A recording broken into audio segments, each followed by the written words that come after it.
कौन इम्तियाज जलील? इतनी छोटी चीज है एमआईएम, थूक देंगे ना तो निकल जाएगी, बह जाएगी। इसके लिए हमारे मुंह मत लगो, हम सीधा आउट करते, इतना याद रखना। बाप का राज है क्या? बाप का राज चल रहा है। उसका नाम लिए तो मेरे मुंह में थूक आ रहा है। थूक के बात करने की वो इच्छा हो रही है मेरी। जो थूकने की बात कर रहा है, थूकना तो बहुत दूर की बात है।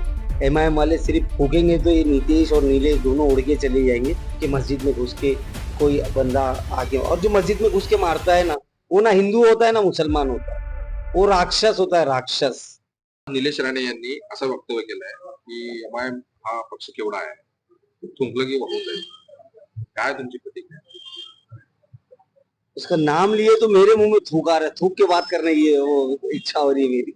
लेकिन ठीक है, ये जो दो भाई हैं जिनको एक टास्क स्पेशली दिया गया है मेरे ख्याल से कि आप लोग यही काम करते रहो ताकि महाराष्ट्र की जनता का जो दूसरे मुद्दों पर ध्यान है, जैसे कि बदलापुर हो, शिवाजी महाराज का पुतला गिर गया, उस पे से ध्यान हटाने के लिए दोनों भाइयों को एक्टिव किया गया है।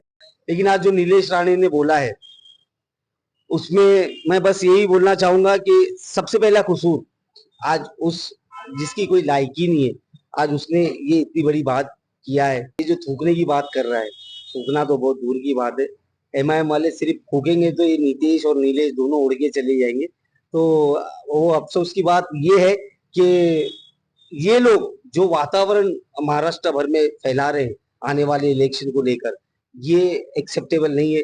मेरी अपील है जो ये इनको जिनको अपना बॉस मानते हैं कि मैं बोलना चाहूंगा कि आप अभी भी जाग जाइए, क्योंकि हमारा पूरा यकीन है कि ये दो पिल्ले जो है ये आपको भी ले डूबेंगे, आपकी पार्टी को भी ले डूबेंगे। अगर आपको बचना है, अगर आपको एक्टिव रहना है पॉलिटिक्स में, तो ये दोनों को बाहर करिए और इनका नामो निशान मिटाइए। वैसे हम लोग सक्षम है इनका आने वाले इलेक्शन में इनका नामो निशान पॉलिटिक्स में से मिटाने के लिए।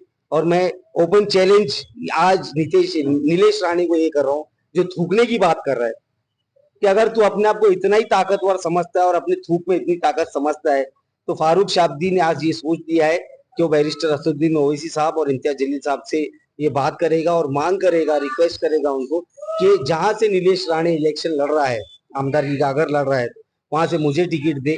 फिर मैं बताना चाहता हूँ कि तेरे थूक में ज्यादा ताकत है या हमारे पॉलिटिकल सैलाब, हमारे वोटर्स के थ्रू जो हम सैलाब लाते हैं उसमें ज्यादा में घुस के कोई बंदा आके, और जो मस्जिद में घुस के मारता है ना, वो ना हिंदू होता है ना मुसलमान होता है, वो राक्षस होता है, राक्षस। तो ऐसे राक्षसों से निपटने के लिए अगर मुस्लिम समाज के धर्म स्थल पर कोई हमला करेगा तो मुसलमान सक्षम है, अगर हिंदू समाज के धर्म स्थल पर मंदिरों में कोई हमला करेगा तो हमारे हिंदू भाई सक्षम है उससे निपटने के लिए। तो ये सिर्फ बोलने की बात है, बोलने में और करने में बहुत फर्क